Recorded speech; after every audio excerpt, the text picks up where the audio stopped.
Hi everyone, I'm Steve Warren, the project lead covering our Prototype and Leadership Skills Applied section.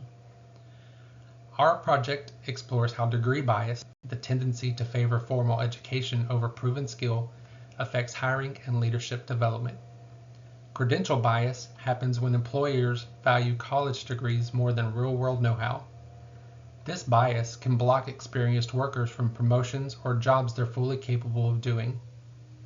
For example, I have seen an employee with 15 years of hands-on industry experience, someone who has learned the job by doing it every day, be passed over for a management position by a new hire with a biology degree and only 6 months of industry experience. Addressing this issue matters because it affects fairness, opportunity, and how well organizations perform. When we look closer, this bias doesn't just affect individuals, it shapes how workplaces recognize and develop talent.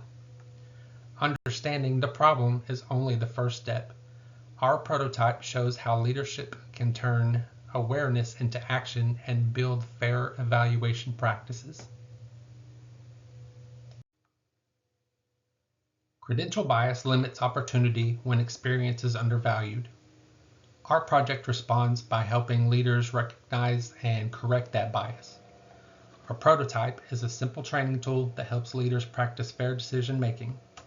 It walks them through short, realistic scenarios where they choose candidates based on skill rather than degrees. Each scenario ends with feedback showing how skill-based choices lead to stronger teams and better outcomes. Our prototype is designed to answer a simple but important question. How can we recognize leadership potential beyond degrees?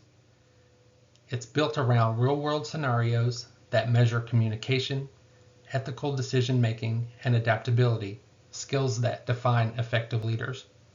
Participants complete modules that simulate workplace challenges, and supervisors provide feedback based on outcomes, not credentials.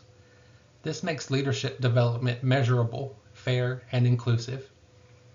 It shows that leadership isn't about titles or degrees, it's about how people lead when it matters.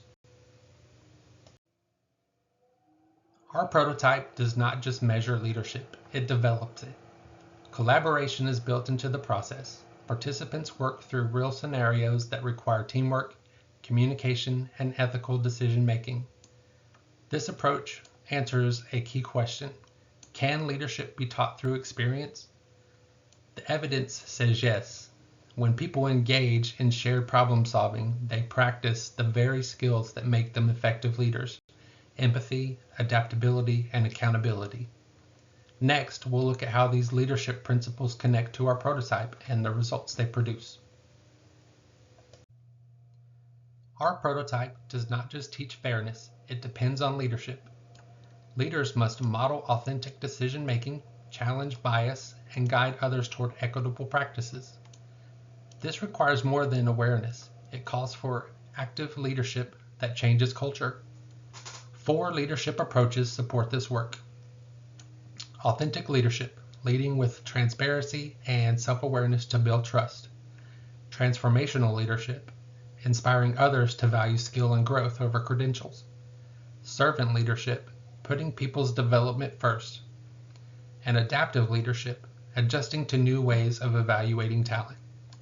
When leaders apply these principles, they create workplaces that recognize ability, reward experience, and strengthen performance across teams. These leadership principles bring our project full circle, showing how authentic, skill-based practices can drive lasting change. Ethical leadership turns awareness into action, and that's the heart of our project. We began by asking why skilled, capable people are often overlooked, and we ended with a model that proves leadership can be developed through experience, not just credentials. Our prototype shows that when organizations value integrity, empathy, and accountability, they create space for every employee to lead. Ethical leadership isn't just about doing the right thing, it's about building opportunity and trust. That's how we move forward from recognizing bias to creating change that lasts.